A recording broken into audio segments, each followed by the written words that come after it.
Ya estamos 22 personas conectadas. Son las 9:03. Vamos a ir poniéndonos a tono para comenzar la clase del día de hoy. Les voy a pedir a todos, mientras se conectan los demás, un minutico que me hagan un favor y consigan lápiz y papel. Lo vamos a necesitar para el primer ejercicio que vamos a hacer, ¿sí? Consíganse una hoja de papel, un cuaderno y lápiz. Lápiz es posible, pero pueden hacerlo con bolígrafo también, eso es lo de menos. Vamos a rayar, vamos a tratar de usar los primeros minutos para hacer un ejercicio que nos ponga a tono con la actividad que vamos a desarrollar el día de hoy. Entonces les voy a ir a regalar un minutico para que lo consigan, porque yo sé que eso normalmente no lo tenemos a la mano. Entonces todos vamos a buscar lápiz y papel y esperemos que en un par de minutos se conecten el resto de los compañeros.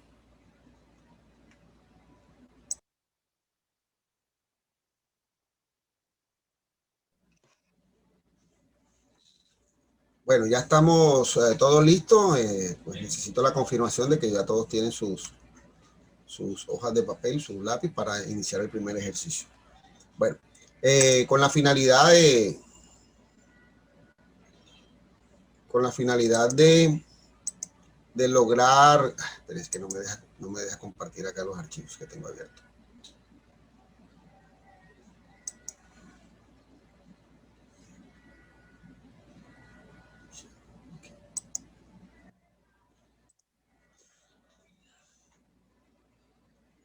Me voy a salir un momentico porque no me deja compartir los archivos. Debe ser algún error acá en la carga, pero permítanme un segundo.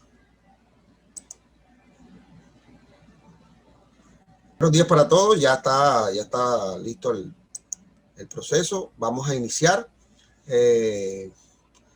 Quisiera a todos invitarlos el día de hoy a que realizáramos el siguiente ejercicio, ¿sí? Este ejercicio está diseñado, yo lo vengo trabajando hace algún tiempo, está diseñado para ayudarnos a mejorar la concentración, ¿sí?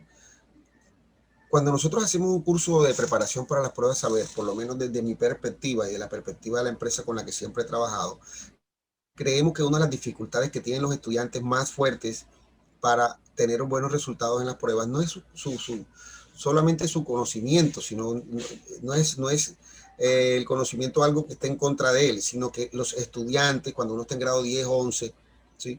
Normalmente no tienen la costumbre de realizar ejercicios fuertes de tanta exigencia en un tiempo tan corto. O sea, estamos hablando de casi 250 preguntas más o menos que usted va a realizar, algunas con textos muy complicados. Y entonces cuando usted ya lleva cierto tiempo trabajando, 30, 40, 50, 70 preguntas, ya el cerebro no responde de la misma manera. Eso es muy normal, ¿sí? Y no se puede hacer la prueba de una manera diferente, eso toca hacerlo así. Entonces, si nosotros fuésemos personas que manejáramos nuestra capacidad de concentración y pudiéramos realizarla y pudiéramos moldearla y mejorarla, eso nos ayuda mucho a nosotros a cuando ya estemos fatigados y cansados, tener mejor entendimiento y resultados positivos cuando vayamos a contestar un ejercicio. Entonces, eso no se logra solo haciendo yoga. No, eso se logra como haciendo ejercicios que paulatinamente me ayuden a mejorar mi capacidad de concentración y de abstracción, ¿sí? Este es uno de esos ejemplos de esos ejercicios. ¿Se acuerdan que la semana pasada hicimos uno con una suma, con números ocultos? Bueno, el del día de hoy se llama el tablero del ajedrez. De pronto, si alguno no ha jugado ajedrez, no se preocupe, que eso no tiene nada que ver, aquí ya yo les voy a explicar. Dice, en este ejercicio pretende que usted determine el mayor número de movimientos que puede realizar la ficha caballo de ajedrez, dentro de un tablero de diferentes tamaños, un tablero que yo he modificado, tomando en cuenta los siguientes parámetros, ¿sí? Primero, el caballo se desplaza 3 cuadros desde el lugar de origen en forma de L, ¿sí? Ya les voy a explicar. Aquí ustedes pueden observar el caballito que yo coloqué aquí como ejemplo. Su movimiento normal en el tablero de ajedrez es moverse para cualquier lado, ¿sí? Para arriba, para abajo, para cualquier costado, pero tiene que desplazarse 3 cuadros, ¿sí? Yo coloqué una estrellita para indicar el lugar donde el caballo llega. Si ustedes se fijan, se desplazó 1 cuadro, 2 y 3 en forma de L. Esa L puede haber sido así o puede haber sido como lo voy a señalar con el cursor. Por ejemplo, pudo haber partido de aquí y llegar acá mismo, o pudo haber hecho este movimiento y llegar a este cuadro, ¿sí? O también pudo haber hecho este movimiento, salir de aquí y llegar hasta acá, ¿sí? ¿Ve? Entonces tenía varias opciones. Segundo, el caballo debe de iniciar su movimiento desde el lugar al que llegó. Para resolver el ejercicio, si mi caballo se desplazó desde aquí hasta acá, el siguiente movimiento debo arrancarlo desde aquí. No puedo moverlo para otra parte. O sea, no puedo decir, bueno, ya lo moví aquí, ahora lo voy a colocar acá para moverlo de este lado. No, lo voy a desplazar desde aquí hasta acá y luego desde aquí arranca el siguiente movimiento. Tercero, el caballo no puede realizar movimientos repetidos ni puede cruzar movimiento. ¿A qué me refiero? Por ejemplo, si el caballo ya vino, hizo este movimiento aquí y luego hizo esta acá y luego hizo esta aquí y llegó aquí, yo no puedo salir de aquí y decir, bueno, ahora voy a hacer otro movimiento aquí y llego acá y contarlo como uno de los movimientos adicionales porque ya estoy cruzando este movimiento. Como él ya pasó por acá, no puede volver a pasar por ahí, ¿sí? Porque si no habrían dos líneas y eso no lo puede hacer. Si así pasó por aquí no debería de volver a pasar, ¿sí? No debe volver a pasar. Y cuarto, el caballo no puede repetir casillas excepto la de llegada. En la llegada sí puede repetirla. Si ya pasó por donde va a llegar, esa sí puede repetirla. Entonces, la intención es que nosotros busquemos cuántos movimientos como máximo puede hacer ese caballo en este tablero de 3x3. Este ejercicio ya está resuelto y ya les voy a explicar para que ustedes entiendan mejor allá cómo se hace. Entonces yo lo coloqué, este ejercicio lo resolví yo lo coloqué aquí en la esquina y dije, bueno, vamos a probar. Un movimiento, recorrió 3 cuadros en forma de L y lo marqué con una estrellita para 1. Luego arranqué de aquí, lo moví en forma de L, 3 cuadros, 2 movimientos. Y luego arranqué de aquí, usé los cuadros que estaban vacíos en forma de L y recorrí 3 cuadros más. ¿Por qué puedo repetir aquí? Porque es la llegada, ¿sí? Solo en la llegada puedo repetir ese cuadro. Si fijan ustedes bien, el caballo hizo 3 movimientos máximo en un tablero de 3x3. Este tablero tiene 3x3. ¿Hay alguna pregunta? Por favor, pregunten si tienen alguna duda. ¿Y cómo sabemos cuál es la llegada? ¿Cómo sé cuál es el de la llegada? No, el de la llegada Sí, puede ser cualquiera, cualquier cuadro. Por ejemplo, él llegó aquí, ¿sí? Y aquí ya él había estado. Entonces, esa va para no romper la regla que dice que él no puede repetir cuadros, excepto el último, si es el último movimiento. Como fue el último movimiento, llegó aquí donde ya él había estado, ese es válido, porque como ya es el último movimiento, no pasa nada, ¿sí? Lo que es que ya después él no puede salir de aquí a hacer más movimientos porque ya estaría repitiendo cuadros, ¿sí? La llegada es esta, ¿sí? O sea, en este cuadro de 3x3 particularmente la llegada es esta, ¿sí? ¿Por qué? Porque nuestra intención es ahora buscar cuántos movimientos como máximo, cumpliendo las mismas normas, puede hacer ese caballo en este tablero de 4x4. Ese es el ejercicio que vamos a realizar. Entonces usted va a colocar su caballito en cualquier lugar de aquí, ¿sí? En cualquier lugar de acá, y va a empezar a tratar de mover ese caballo desde, usted no porque yo esté señalando aquí la esquina, usted lo tiene que colocar ahí, usted lo puede colocar donde quiera, en cualquiera de los 16 cuadros que está ahí. Y usted va a empezar a moverlo de tal manera que trate de hacer la mayor cantidad de movimientos posible ese caballo dentro de este cuadro de 4x4. Voy a tratar de ejemplizarlo mejor para que ustedes me entiendan, ¿sí? también hay que hacer movimiento en Sí, el movimiento del de la caballo. primera. El movimiento del caballo tiene que ser obligatoriamente en L, ¿sí? Tiene que ser en L. Por ejemplo, si yo lo coloco aquí, puedo colocarlo aquí, pero si yo quiero lo ruedo para acá, ¿sí? O lo ruedo para acá el caballito, ¿sí? O donde yo quiera comenzar a moverlo, ¿sí? Y luego entonces tengo que empezar tengo que empezar a mirar los movimientos, eso lo va creando usted. O sea, la idea es que usted trate de conseguir cuántos movimientos un caballo, usted señala ya su caballo con una crucecita si quiere en su hoja de papel, para que usted pueda ver, por ejemplo, si usted lo coloca aquí en esta esquina, te estoy poniendo un ejemplo, usted dice, bueno, yo lo puedo desplazar, desde aquí lo puedo desplazar así, ¿sí? Y quedaría acá, ese sería su primer movimiento, ¿verdad? Después de ahí yo miro si lo quiero mover hacia acá, o si lo quiero mover hacia allá, o si lo quiero mover para este lado. Lo importante es que él recorra 3 cuadros en forma de L. Los 3 cuadros tienen que hacerle la forma de L, ¿sí? Entonces, traten entonces de resolver el ejercicio, ¿sí? Yo les voy a dar 3 minuticos para esto. Yo no sé si ustedes se han dado cuenta que yo siempre manejo el tiempo. Es que esa es una de las necesidades que nosotros tenemos en las pruebas saber. Es que tenemos que manejar el tiempo. Yo no tengo 25 minutos para hacer un ejercicio, ni me lo voy a llevar para la casa y se lo voy a entregar al día siguiente al profesor. No, yo tengo que resolver los ejercicios en un tiempo prudencial. Eso me genera a mí una presión adicional. Entonces, aprender a trabajar bajo presión en este tipo de situaciones es muy importante y mantener la tranquilidad. Entonces, le vamos a dar la oportunidad a ustedes para que empiecen a realizarlo. Ahorita con la hoja de papel es para que me la puedan mostrar a ver qué hicieron. ¿Oyeron? Entonces, vamos a darle 3 minuticos para que ustedes trabajen. Si tienen alguna pregunta, si tienen alguna pregunta la pueden hacer, ¿ok? Durante el desarrollo del ejercicio. En cualquier momento pueden hacer la pregunta.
Bien, bueno, voy a escucharlos, cómo les ha ido con el ejercicio, quién quiere dar su apreciación, su opinión, su resultado, quién quiere compartirnos con nosotros, a ver, de manera voluntaria, cómo les fue, si les pareció complicado o si les pareció demasiado fácil. A ustedes seguramente les va a parecer esto muy sencillo. Cuántos movimientos lograron por colocar en su caballo, y si nos pueden mostrar en la cámara, perfecto.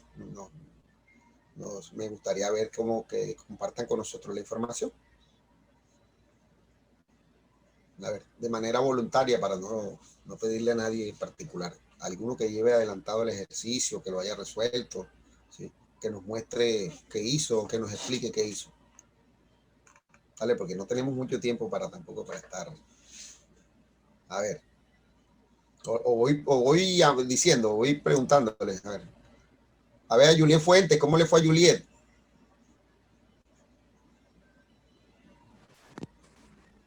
Yo creo que bien, no sé. Ajá, cuéntame, Juliet, ¿cuántos movimientos lograste? Eso era lo que le iba a preguntar. ¿Los movimientos se van contando por las casillas? Sí, por ejemplo, mira, si te das cuenta en el ejercicio de ejemplo, yo puse aquí un movimiento, uno, dos movimientos y el tercero aquí, ¿sí? Entonces ahí conté Ok. 3 movimientos en esta tabla. 8, profe, creo. Conseguiste 8, ok.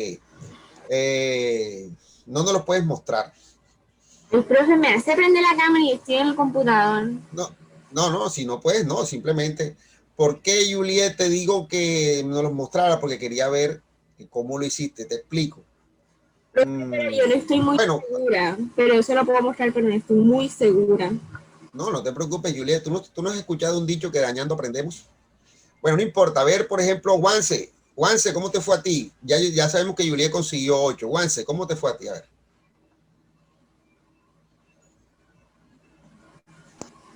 Pues yo conseguí 5 movimientos. 5, muy bien, Juanse. Daniela Valdés, voy a tomar algunos de ejemplo, ¿ok? Profe, yo también conseguí 5. Ok. Bueno, ¿hay alguien que haya conseguido menos de 5? 4. 4, ok. Bueno, Igual yo también. este ejercicio cuando lo hacemos con el tablero allá es más sabroso, ¿sabes? Porque como uno con el tablero va borrando y los estudiantes se sienten retados, entonces vienen y pasan y pelean y discuten entre ustedes y eso ayuda mucho a mejorar tu capacidad. Este ejercicio, chicos, esta semana hice una conferencia con unos profesores, ¿sí? A los que les estoy tratando de ayudar a que ellos mejoren su enseñanza de prueba saber. Y no lo van a creer, pero la mayoría consiguió 4 movimientos. Algunos de pronto, como Juliet, también consiguió más de 5 movimientos. Presten atención a lo que les voy a explicar. Aquí hay unas instrucciones, ¿verdad? Aquí hay unas instrucciones. Cada vez que usted se enfrenta con una actividad nueva y usted no la conoce, normalmente usted ¿qué hace? Lee las instrucciones. Por ejemplo, si usted recibe un celular nuevo que nunca ha manejado, ¿usted qué hace? Coge el manual, ¿sí? Donde viene y mira sus funciones. Si usted va a trabajar con un equipo nuevo de computador o una tablet nueva, usted normalmente ¿qué hace? Lee las instrucciones. ¿Para qué? Para poder entender cómo funciona. Entonces, piensen ustedes que este ejercicio, que parece una tontería, nos muestra a nosotros qué tan buenos somos para entender instrucciones. ¿Y qué haces tú en el IFE cuando resuelves un ejercicio? Eso. A ti te dan una instrucción, te piden resolver algo con unas condiciones muy particulares, ¿sí? Por eso normalmente algunas preguntas tienen sí, un sí te condiciona a resolver, ¿sí? Miren, haciendo ese análisis, yo les pregunto a ustedes, en un cuadro de 4x4, ¿cuántas casillas hay? Pues si es 4x4, deben de haber 16. Entonces, si hay 16 casillas y el caballo cada vez que se desplaza gasta 3, ¿sí? Si yo divido 16 entre 3, me da 5.3, ¿sí? O 5 puntos y pico. Lo que quiere decir que el caballo, sin repetir casillas, sin cruzar movimientos, lo máximo que teóricamente podría hacer son 5 movimientos, ¿sí? Hablamos de teóricamente porque todavía no lo hemos probado. Máximo 5 movimientos, ¿sí? Si yo hago 4 movimientos, 4 por 3 son 12. Y si aquí hay 16 casillas, me estarían sobrando 4, lo que quiere decir que yo debería buscar la manera de en esas 4 casillas hacer un movimiento más adicional. Pero si ya hice los 5 movimientos, me sobra una casilla en blanco. En una casilla el caballo no puede hacer un movimiento más. ¿Por qué? Porque ya necesitaría 2 casillas adicionales. Por lo tanto, el caballo aquí lo máximo que puede hacer son 5 movimientos, ¿sí? Lo mínimo, pues obviamente 0, pero eso tratamos de tratar de establecer es cuántos movimientos como máximo puede hacerlo, ¿sí? Entonces, No es la única manera de resolverlo, pero yo le tengo una solución al ejercicio que les voy a mostrar aquí. ¿Por qué les muestro la solución de este ejercicio? Pues por la incomodidad de no poderlo trabajar en un tablero. Yo lo coloqué inicialmente aquí, pero yo lo pude haber arrancado desde cualquier lugar, ¿sí? Pues coloqué el caballo aquí, fíjense ustedes que haciendo movimiento de 3, aquí lleva 1. Aquí hace el segundo, aquí hace el tercero, ¿sí? Aquí hace el cuarto, miren que en todos gasta 3 cuadritos, y aquí hace el quinto. Usó las 16 casillas, hizo máximo 5 movimientos. No hay casillas en blanco. Para que haya un movimiento más, 6 o 7, yo obligatoriamente tengo que trazar describir un movimiento por encima de uno que ya utilizó. Y entonces estaría yendo en contra de la tercera orientación que dice que el caballo no puede realizar movimientos repetidos ni puede cruzar movimientos, ¿sí? Entonces, teniendo en cuenta eso, porque este ejercicio está hecho para eso, mirar la concentración que usted tiene en el momento en que usted le dan unas instrucciones para poder resolver un ejercicio. Entonces, este tipo de ejercicios nos enseñan a tener concentración, a obedecer instrucciones. Te dirá, ay, profe, pero bueno, ya usted nos dio la respuesta y no verificó, claro, porque es que este ejercicio está diseñado para eso, porque yo les puedo pedir a ustedes ahora, eso no se lo voy a pedir que lo hagan, porque ya no tenemos tiempo para hacerlo, ¿sí? Pero yo le puedo pedir a ustedes que hagan, por ejemplo, verifiquen cuántos movimientos puede tener el caballo en un tablero de 5 por 5, ¿sí? O sea, colocarle un cuadrito más acá y un cuadrito más abajo. Ese se lo voy a dejar a ustedes para que se entretengan allá en su casa, ¿sí? Para que lo hagan después, ¿ok? Entonces, ahora, pues ya usted se me dirá ya cómo le fue, cómo le fue con su ejercicio a cada uno de ustedes. Y vamos a empezar a hacer ahora las actividades que tenemos de, de ciencias naturales, ¿sí?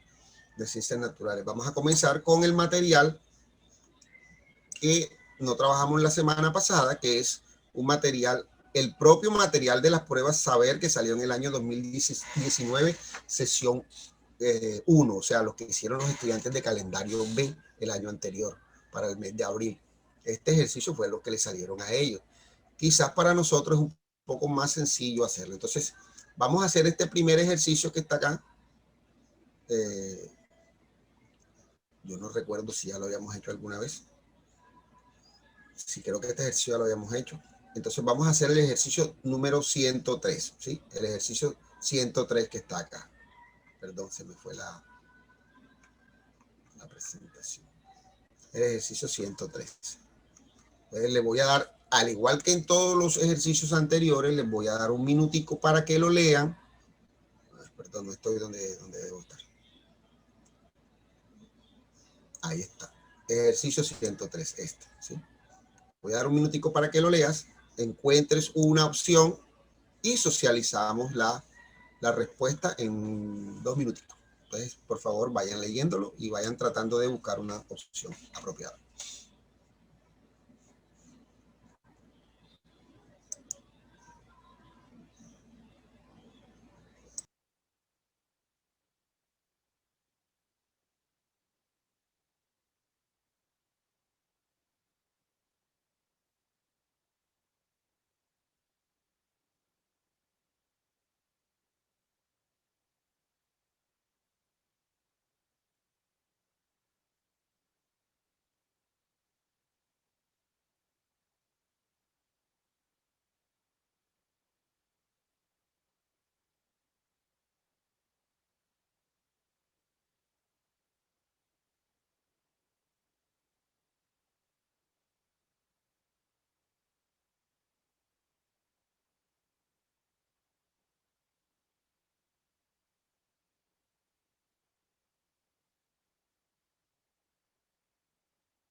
Profe,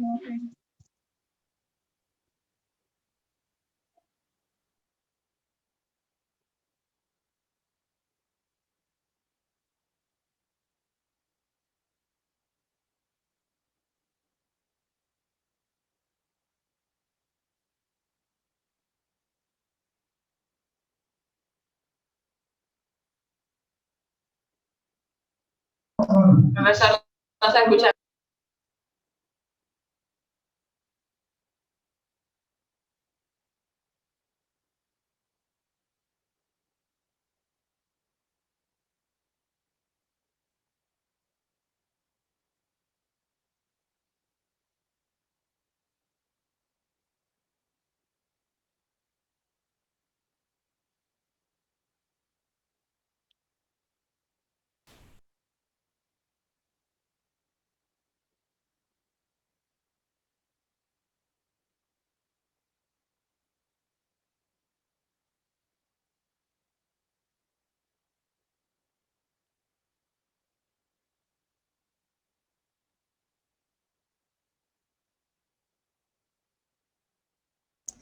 Qué pena. Perdón, le preguntaba a Yolanda. Yolanda, ¿cuál fue la respuesta escogiste? ¿Cuál crees tú que es la respuesta apropiada de este ejercicio? La B. La B. B. Bueno, Germán, para ti, ¿cuál es la respuesta apropiada, Germán? Yo puedo participar. La D, profe. D, muy bien. Luz Pérez, me aparece aquí. Luz, para ti, ¿cuál crees tú que es la respuesta indicada de este ejercicio? Profe, Sí. yo creo que yo diría que está entre la B y la D, pero Ok. para mí sería la D. Muy bien. Bueno, Para entonces, mí es la A. ¿para quién habló ahí? La A. Para Andrés, para mí la A. Ok, Andrés, bueno, bien, perfecto. Eso quiere decir que no existe una coincidencia en cuanto a las respuestas entre ustedes allá, ¿verdad? Esta es Profe, una de las... yo Sí, le te puedo escucho. decir por qué escogí la A. ¿Cómo? No te escuché, perdón. Que sí, yo le puedo decir por qué escogí la A. Si quieres, claro, ¿por qué no? Dale, dime, ¿por qué Profe, escogiste la A? porque ahí preguntan, una empresa está interesada en comercializar café de buen aroma y sabor. En la D se la pregunta cómo se relaciona el suelo con el contenido de cafeína. Muy bien. Pero, Muy ¿y bien. dónde queda el aroma y el sabor? Entonces, en la A sale cuál es las familias de tradición cafetera en el país y de qué región son. Así se puede ver cuál se puede comercializar con buen aroma, sabor y que tenga un alto contenido de cafeína. Bien. Ahora, permíteme a mí hacerte una observación, ¿sí? Para todos, ¿no? Para todos. La pregunta, cuando existe duda con respecto a las opciones de respuesta, quien nos permite a mí tener claridad con respecto a cuál es la mejor opción es la pregunta en sí. Yo tengo que hacer un análisis profundo de la pregunta, ¿sí? Porque Profe, realmente... ¿Perdón? Yo pensé que usted estaba haciendo la 102. Ah, pero qué La de los pena. reactivos. Sí, lo que pasa es que ese ya lo habíamos hecho en un ejercicio anterior. Entonces, estábamos haciendo la 103, discúlpame, no pensé que estabas...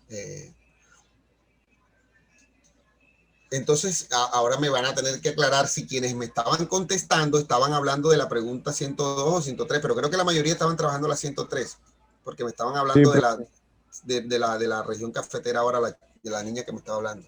Bueno, mire, la pregunta dice, ¿cuál de las siguientes preguntas puede abordarse desde las ciencias naturales? Desde las ciencias naturales, ¿sí? ¿Cuáles son las ciencias naturales? La biología, la química, la física, ¿sí? Esas son las ciencias naturales que estudian todos los procesos relacionados con la naturaleza, ¿verdad? Para resolver la problemática que la empresa quiere. Efectivamente, si la empresa hiciese un estudio social y comercial sobre las familias de tradición cafetera, es probable que esas familias le dirían, no, mira, mi café tiene más o menos cafeína, ¿sí? ¿Verdad? Pero eso ya no sería un estudio de ciencias naturales. Si ustedes se dan cuenta, las ciencias naturales, ¿sí?, pues va a tratar de descubrir desde el punto de vista de los fenómenos que alrededor del crecimiento del café le permiten a ese café tener una mayor concentración de cafeína. Entonces, la información nos dice que, fíjense ustedes que la información nos lleva, nos mete por una ruta que relaciona el estado del café, su maduración con las fluctuaciones de lluvia, ¿sí? Entonces nos dice que los diferentes estados de maduración ocurren debido a las fluctuaciones de lluvia, las irregularidades en los periodos de cosecha, y las variaciones de la altura a las que se siembran las plantas y variaciones del suelo, ¿sí? Entonces, nosotros, para resolver este ejercicio, dependiendo de la pregunta, como es ciencias naturales, nosotros lo que tenemos que buscar es una que me relacione el proceso de crecimiento fisiológico de la planta o algo parecido, ¿sí? Y la única respuesta que nos relaciona de pronto el contexto con lo que nosotros estamos tratando de resolver de las ciencias naturales es la D de Dios, que dice que cómo se relaciona la humedad del suelo con el contenido de cafeína del café, porque es que realmente ese es mi clave aquí. La cafeína es una palabra clave acá porque está metido dentro de lo que la empresa que va a comercializarlo requiere. O sea, si es que es verdad que la humedad tiene algún tipo de relación con la cantidad de cafeína que se forma en la planta. Eso lo resuelvo yo desde las ciencias naturales. Ustedes pensarán allá, no, profe, pero la verdad es que si la empresa lo que quiere saber es cuál tiene más cafeína, debiera de preguntar, hacer como una especie de encuesta, ¿verdad? Hacer una especie de encuesta con las familias si eso es cierto. Pero ojo que la pregunta es muy específica cuando dice qué pregunta debo abordar desde las ciencias naturales, ¿verdad? Para poder responder mi pregunta, ¿sí? Entonces, a esto es lo que los profesores del lenguaje le llaman contexto. Cómo yo desde el contexto me ubico para poder responder de manera apropiada. Yo, si mal no Profe. recuerdo, sí, te escucho. ¿Quién habla? Ginette, Ginette. en mi opinión, pues yo opté por la D porque vi que estaban hablando algo de humedad en el suelo ya. Perfectamente. Entonces, la sí, cafeína. Entonces, yo leí la lectura y encontré la respuesta a lo que coincidía, a lo que tuviera como coincidencia. Claro que sí, porque estamos tratando de ubicar relacionar los procesos del contenido de cafeína. Y fíjense usted que inclusive la única que me habla de cafeína es la respuesta D, ¿sí? Y de humedad, que es lo que me muestra en un principio allá en la lectura, ¿verdad? Entonces, tenemos que tener de pronto mucho cuidado y cuando usted tenga duda entre 2 o 3 opciones, porque a veces ocurre que a veces las respuestas son, no en ciencias naturales, en algunas otras asignaturas, especialmente, por ejemplo, lectura crítica, las preguntas de filosofía. Entre menos información le den a uno, es más complejo contestar. Entre más información le dan, parece mentira, pero entre más información te dan, el ejercicio es más largo, pero es más sencillo contestar, porque tengo más de dónde sacar información para poder contestar. Entonces, usted concéntrese en la pregunta. Cuando tenga dudas entre 2, concéntrese, lea bien la pregunta. En la pregunta está la clave para contestar, ¿sí? En la pregunta va a estar la clave para poder escoger las opciones, porque oigan bien, cualquiera de estas opciones que están aquí no son sin sentido, tienen sentido todas, pero la única que aborda el problema de las ciencias naturales es la D. Inclusive a veces hasta yo pensé que la C podría, ¿verdad? Podría ser porque el abono podría tener un efecto en la cuestión de la cafeína, podría tenerlo, pero aquí en este caso la respuesta que me relaciona la información con lo que nos piden de las ciencias naturales es la D. ¿Ok? Bueno, pasamos a la pregunta 104. Dice, voy a leerla yo. Dice, un estudiante quiere determinar qué tipo de leche se recomienda para la salud de una persona que sufre de sobrepeso. Eso casi no pasa aquí en Colombia, ¿verdad? Para ello, identifica los componentes de 2 tipos de leche del mercado y obtiene los resultados que se muestran en la tabla.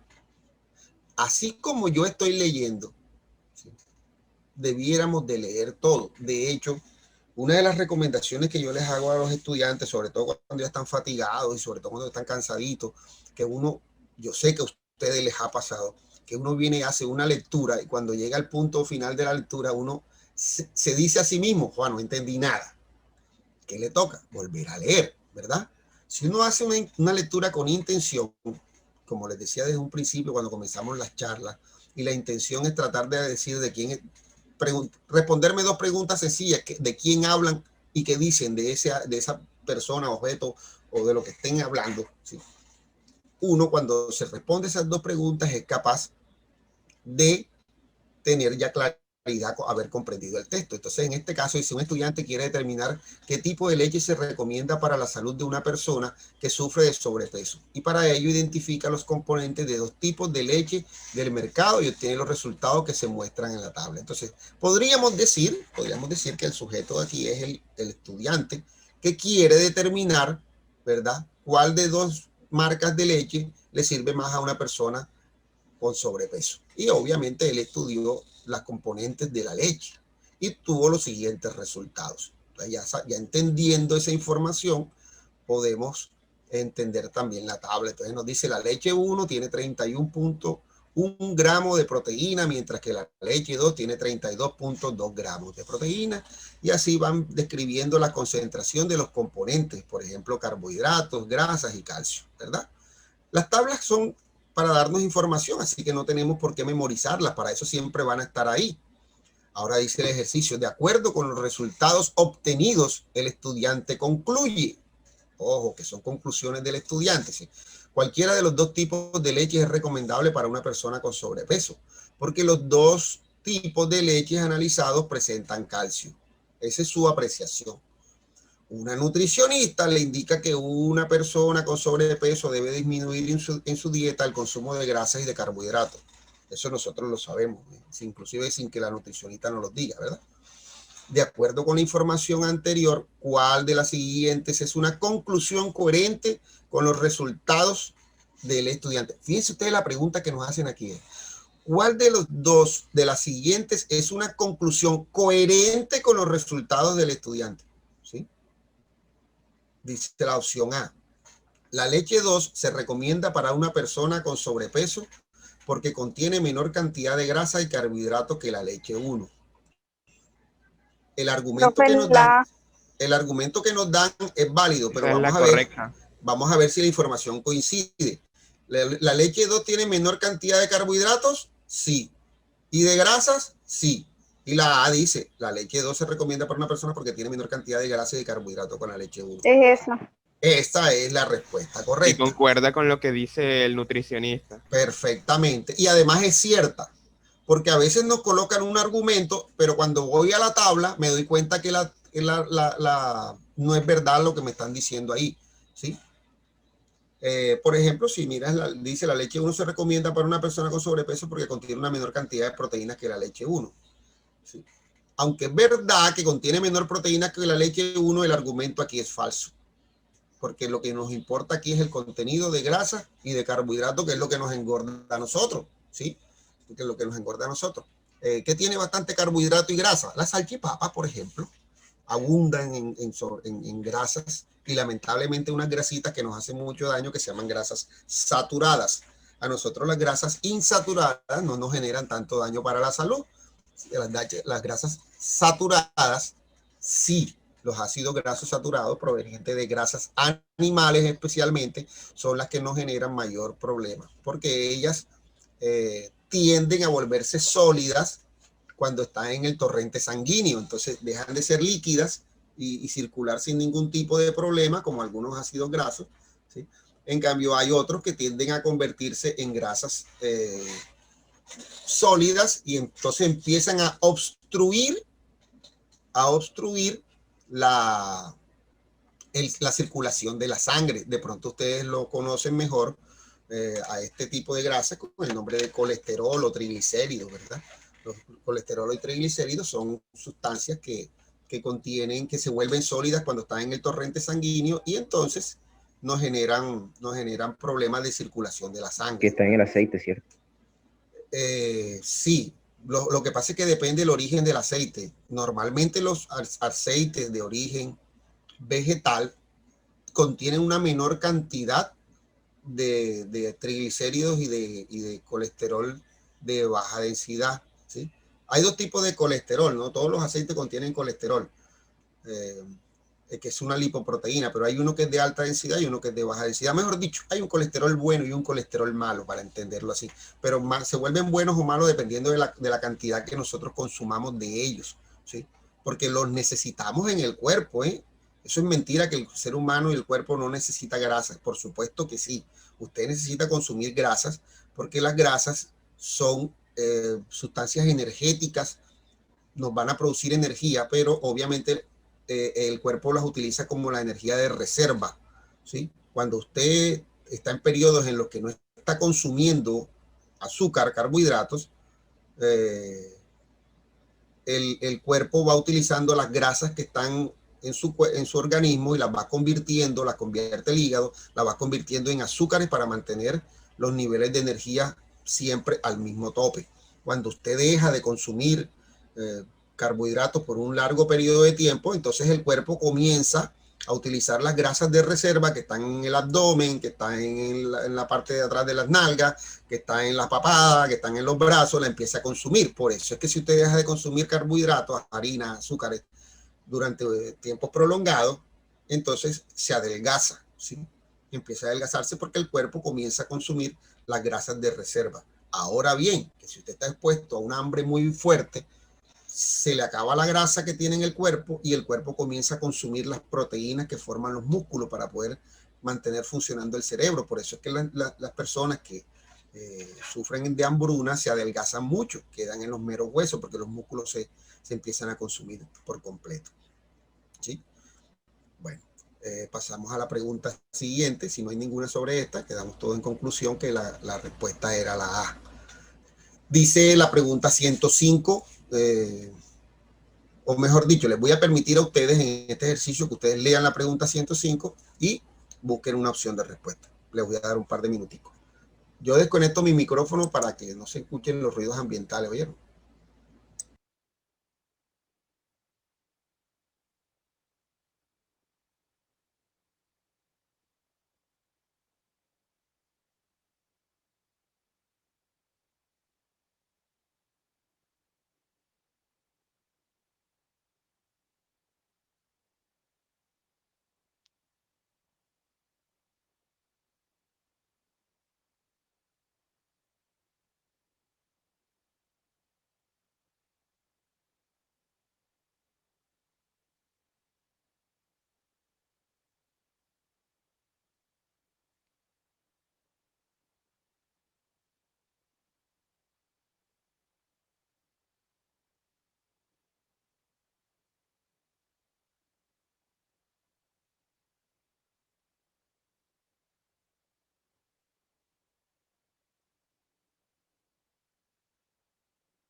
Profe, ya la ve.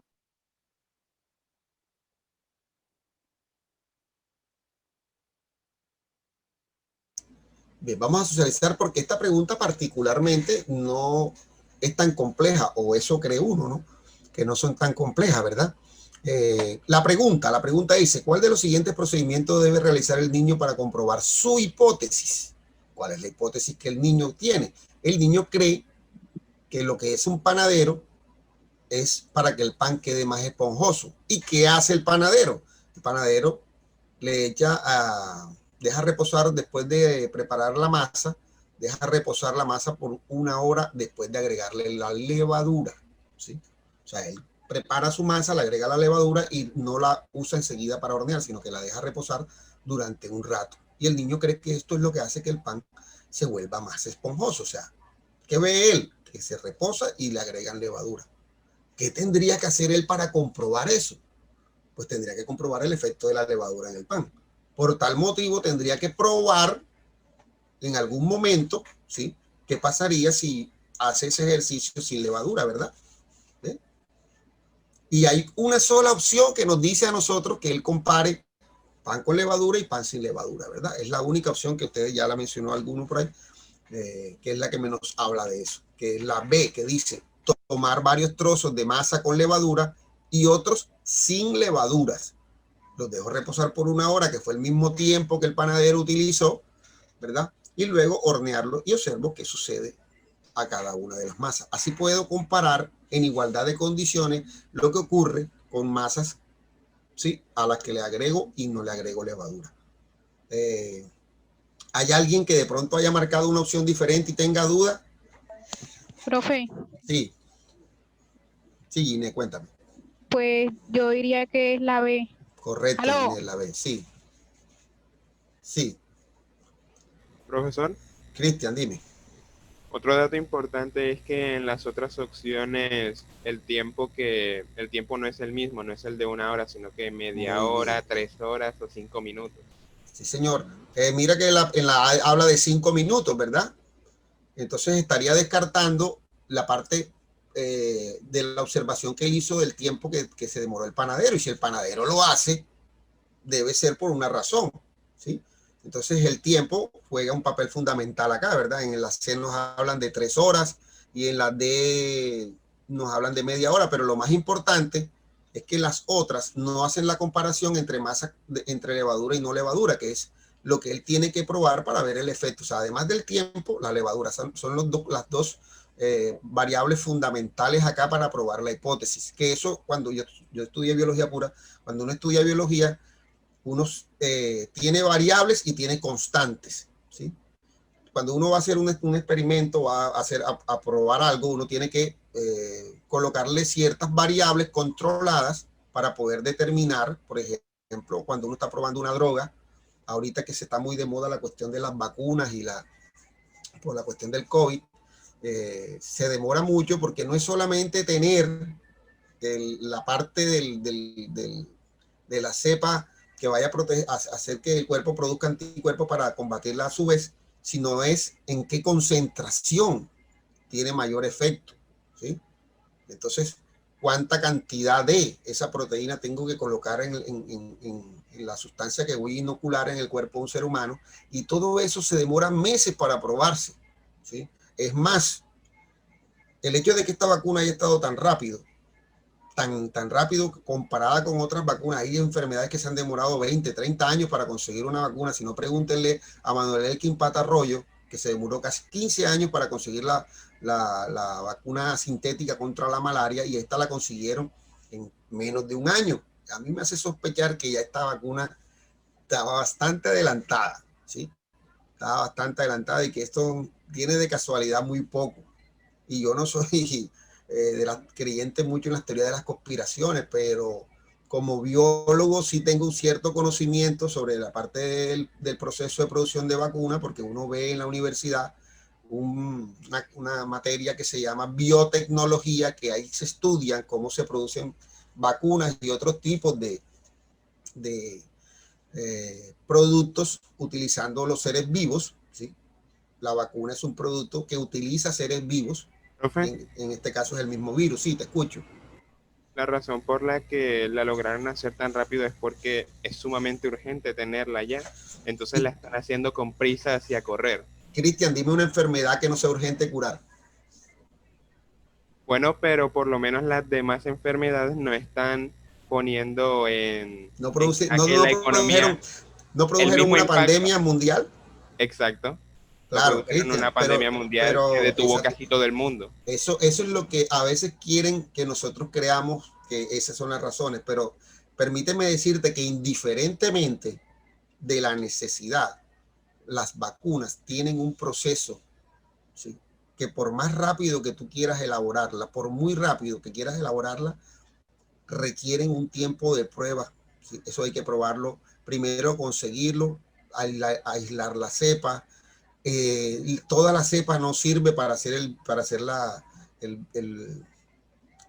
la vacuna utilizan una parte, tienen que ubicar cuál es la parte de la membrana nuclear o de la membrana celular del virus que produce la enfermedad. Y luego cuando la identifiquen, y eso es un proceso muy complejo porque los virus son estructuras muy pequeñas, luego de tenerlo, tienen que replicarlo sintéticamente y utilizan normalmente huevos fecundados de aves para hacer este proceso, se lo inoculan para mirar en ellos que se multipliquen mucho y luego cuando tengan bastante de esa proteína, empezar a hacer pruebas en animales y luego empezar a encontrar en los animalitos, ratones, simios, animales que se parezcan mucho en la fisiología del ser humano, luego lograr conseguir las concentraciones apropiadas para empezar a hacer pruebas en seres humanos. Yo no te estoy diciendo que sea imposible conseguirlo, pero el tiempo mínimo de espera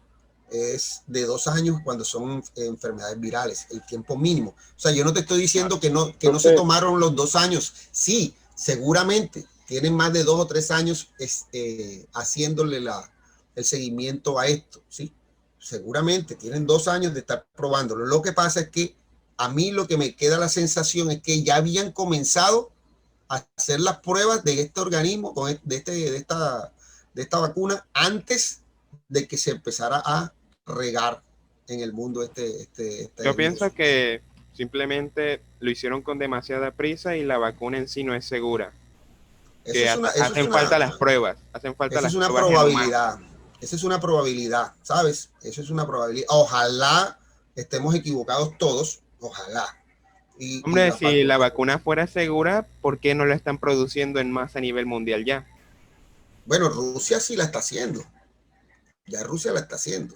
Y de hecho, es muy lento el proceso porque, como les dije ahorita, para poder hacer una vacuna... Sí, perdón, no te escuché. Si usted ve las cifras de Rusia, Rusia está subiendo en casos todos los días. Evidentemente, por supuesto, todos los países en el mundo, no hay un país donde no existan, no sigan los contagios. Lo que pasa es que hay países que prefirieron convivir con el virus, como estamos nosotros haciendo actualmente, y manipular las cifras para no generar el terror, ¿sí? Eso es un sacrificio que se hace por la economía, ¿verdad? Porque aquí hay que poner en la balanza la sostenibilidad de las sociedades versus la muerte de algunos seres humanos. Entonces, vale la pena que de pronto mueran 30.000 personas en un país con tal de que la economía no vaya a colapsar y después no vayan a haber millones de muertos por cuestiones de hambrunas. La pregunta que se tienen que hacer los líderes es esa. Y entonces comenzamos con la manipulación de la información. Por ejemplo, en Colombia, en promedio, antes de ayer hubieron 7.000 nuevos contagiados. Se hacen 30.000 pruebas al día, ¿sí? Eso quiere decir que alrededor del 25% de las personas que se prueban salen infectadas, no, un poquito más, 30 y algo, salen infectadas, ¿sí? Entonces, la pregunta es, ¿y qué tal si hiciéramos 100.000 pruebas diarias? Seguramente saldrían más infectados. Entre más pruebas se hacen, la probabilidad por porcentaje que salgan más infectados. Profe. Sí, te estoy escuchando. O sea que ya no vamos a escoger ninguna respuesta de la 105. Por supuesto. Hablamos que la opción es la B, la opción apropiada es la B, ¿sí? Porque nos dice que el niño prueba pan con levadura y pan sin levadura y lo pone a reposar a ambos por 1 hora para luego hornearlos. Y obviamente él seguro que va a encontrar como resultado final que el pan con levadura reposado por 1 hora va a crecer mucho más que el que no lo tenía. Seguramente va a encontrar eso como respuesta. Entonces la respuesta correcta es la B. ¿Oíste, Ginette? Bueno, sí, pasamos a la pregunta número 106, que para el caso de este material es el último. Como ya lo terminamos de trabajar, muchachos, yo se lo voy a enviar al profesor Brito para que él se los haga llegar a su correo, este material, ¿sí? Es más, no le voy a enviar les voy a enviar el material que contiene todas las pruebas, o sea, matemática, lectura crítica, ciencias sociales, ciencias naturales, ¿oyeron? De la que se hizo este año, el año anterior, ¿ok? yo no les puedo garantizar que esas sean las preguntas que vayan a salir. Eso es decirles una mentira, pero es la estructura de pruebas más cercana que encontramos, excepto la que se presentó virtualmente este año. Esa sí no la tengo todavía porque esa no se hicieron copias físicas, sino copias virtuales. Bien, la pregunta 106 dice, un estudiante tiene una mezcla heterogénea de dos líquidos X y Y que no se solubilizan entre sí, no son solubles entre ellos, ¿verdad? Y una sustancia sólida que no se disuelve en ninguno de los dos. Para separar sus componentes se cuenta con los métodos de separación que se describen en la tabla. Entonces nos describen filtración, evaporación y decantación. ¿Sí? Con base en la información anterior, cojo a la pregunta, ¿cuál es el método más adecuado para obtener por separado los tres componentes? ¿Sí? Los tres componentes, ¿verdad? Bien, como tengo una mezcla que está formada por tres sustancias, un sólido y dos líquidos, pues yo tendría que pensar antes de contestar, ¿sí?, que tengo que buscar un método que primero me permita separar el sólido y luego a los dos líquidos entre sí. Pues es el camino más sencillo, ¿verdad? Entonces, ¿qué me permite separar a mí un sólido de un líquido que no sea insoluble? Pues yo busco entre las tres, las leo y me doy cuenta que la filtración me permite a mí separar un sólido de un líquido de manera sencilla, siempre y cuando no sean solubles, que es lo que hacemos, por ejemplo, cuando hacemos un jugo de mora y las pepitas, las semillas, que son sólidos que no se disuelven en el líquido, yo los separo utilizando un filtro. En este caso, ese filtro en la casa acá nosotros llamamos colador, ¿verdad? Sí, te escucho, Ginés. Lo mismo puede pasar también con el jugo de maracuyá. Perfecto. Casi la mayoría de los jugos que tienen semillas grandes, cuando los licúo, ¿verdad?, los quedan esas pepitas como sólido, si hablamos en función de una mezcla, como un sólido que no se disuelve, y entonces yo a través de la filtración lo separo, ¿verdad? Lo mismo hago a veces con el café, en fin, ¿verdad? Entonces, ¿qué quiere decir? Que dentro de mi respuesta yo debo de buscar una que primero hable de filtración. Entonces, veo que en B y en D me hablan de filtración. Ahora, ¿cómo hago yo para separar, ¿sí?, dos líquidos?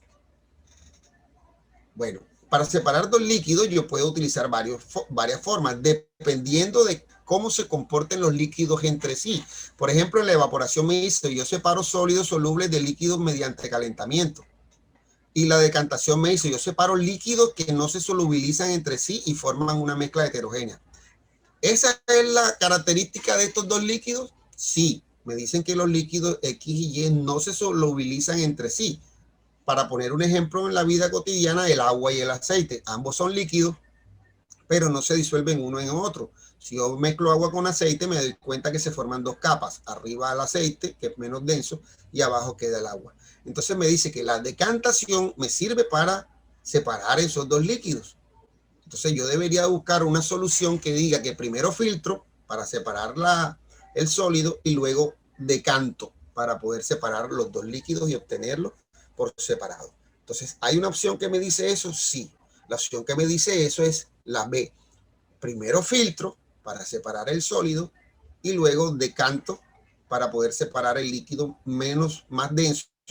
¿Sí? ¿Cómo decanto yo? Normalmente utilizo un embudo de separación, que es un embudo que tiene una llave que me corta el paso del agua. Entonces yo abro la llavecita, dejo salir el líquido menos denso que está en la parte de abajo y ya cuando se acabe cierro para que el otro líquido quede en la parte de arriba. Eso es utilizando el instrumento de manera apropiada. ¿Queda alguna duda de que la respuesta es la B?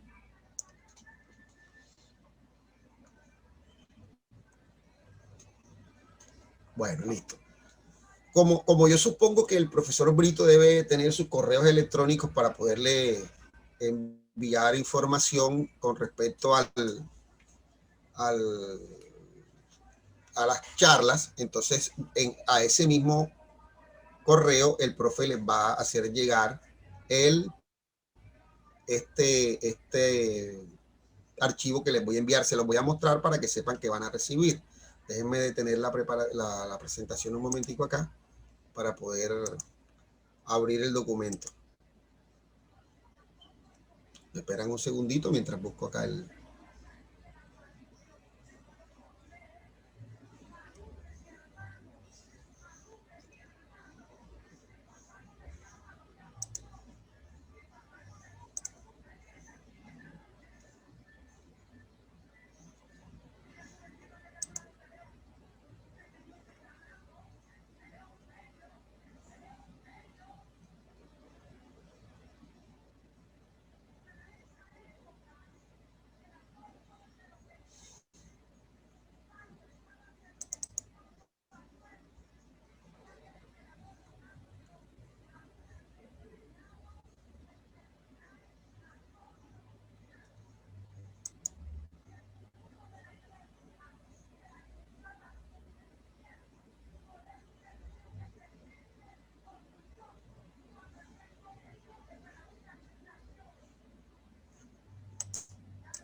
Bien, ya estoy buscando el archivo, entonces ahora he tenido un poquito de dificultad cuando tengo el Zoom abierto, se me hace difícil abrir los archivos para mostrárselo, pero básicamente contiene el material que acabamos de trabajar de biología, también contiene una parte de matemática, de lectura crítica, de ciencias y de sociales, ¿sí?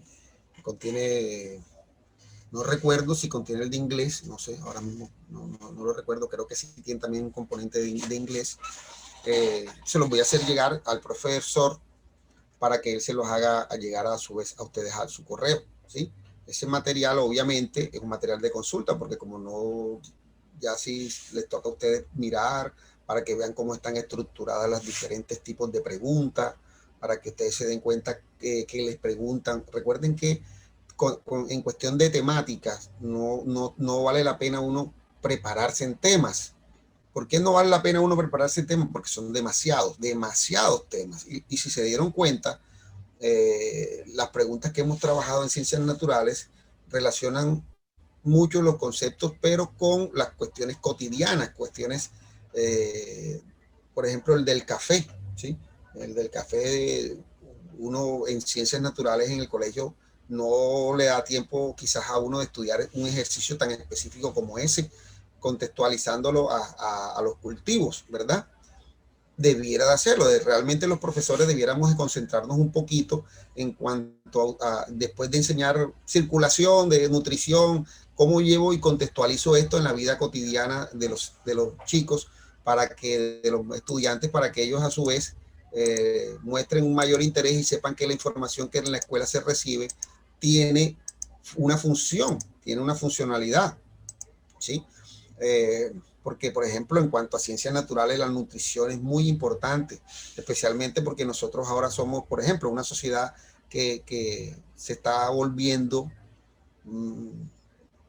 muy americana, muy norteamericana y muy europea en cuanto al consumo de alimentos preparados en la calle, que eso es muy habitual ellos allá, los europeos que trabajan, tienen 2, 3 trabajos, cocinan muy poco en su casa. De hecho, yo tengo amigos conocidos allá en Estados Unidos que dicen que ni siquiera tienen cocinas en los apartamentos que arriendan y no les permiten cocinar porque esa es una de las condiciones que tienen ese tipo de vivienda. Y ellos, ¿qué tienen que hacer? Pues comprar comida ya hecha, ¿sí? Comprar pizza, comprar perro caliente, hamburguesa y otro tipo de comidas preparadas. Este tipo de alimentación, obviamente, para darle un sabor atractivo, utilizan condimentos que a veces no son los más saludables para el cuerpo. Entonces, eso ¿qué debiéramos hacer los docentes de ciencia? Contextualizar esa información y de pronto ayudarlos a ustedes a que ustedes comprendan y entiendan que esa información que reciben en las instituciones está diseñada para que ustedes luego las apliquen en su vida cotidiana, ¿sí? De que sí, las salchipapas son deliciosas y sabrosas, pero no puedo comer todos los días salchipapa, o hoy salchipapa, mañana pizza, después al día siguiente hamburguesa, porque realmente la comida casera, lo que uno llama la comida casera, tiene menos cantidad de grasas saturadas porque son preparadas en la casa, son menos costosas, pero a su vez también son más nutritivas, ¿sí? Profe, sí. A diferencia de esto es que muchas cosas artificiales tiende a tener como más conservantes ya. Por supuesto, aparte de eso, digamos que una salchipapa no le echan conservantes en sí, porque tú te lo vas a comer enseguida, ¿verdad? Pero, por ejemplo, la salsa de tomate, la mayonesa que se utiliza como aderezo, esa como es un producto, es un alimento que tiene que durar 1 año, 2 años, 3 años, ¿sí? Si tú colocas un tomate en el mesón de tu cocina, lo dejas ahí, a los 3 o 4 días está descompuesto, está dañado. ¿Cómo hacen para que el mismo tomate con que fabricaron una salsa no se dañe y dure 2 y 3 años metido en un frasco? Pues para eso hay que agregarle ciertas sustancias que le alargan la vida, que eso es, como decía Ginés, se llaman preservativos y normalmente utilizan benzoato de potasio, benzoato de sodio. Algunas veces los que menos contaminan utilizan bicarbonato de sodio, que evitan que las bacterias los descompongan. Pero si evita que una bacteria crezca, también es porque es una sustancia tóxica para la bacteria y a su vez el consumo excesivo en nuestro cuerpo puede llegar a generar problemas también, ¿sí? Entonces, todos los productos que son empacados, ¿sí?, tienen que agregarles conservantes para poderlos preservar el tiempo de vida. Una galleta festival dura 8 meses, 10 meses, un año antes de descomponerse, de estar ya inhabilitada para el consumo. Todo ese, si son harinas y tiene azúcar, las bacterias las atacarían muy fácilmente, y los hongos. ¿Cómo se hace para que duren tanto tiempo y no pierdan su sabor? Hay que agregarle sustancias químicas que le permiten alargarles el tiempo de vida. Adicionalmente, el empaque también ayuda a aislarla del ambiente, pero más que todo son los químicos. Entonces, eso es lo que de pronto los profesores, por ejemplo, en ciencias naturales, cuando estamos trabajando esa temática, debiéramos de orientarlos a ustedes, para que ustedes, que van a ser padres de familia, sepan que a su hijo tienen que brindarle una alimentación sana, ¿sí? Con la mayor cantidad de productos naturales que se puedan. Por suerte vivimos en Colombia. En Colombia los productos naturales están a la mano, ¿sí? Y es más fácil para nosotros que en otros países donde no se producen este tipo de alimentos, frutas, verduras, vegetales, carne fresca, pescado, en fin. Bueno, chicos, ya son las 10:15. Le agradezco mucho su atención. No sé si tienen alguna duda, aporte que hacer con respecto a la actividad que hicimos hoy.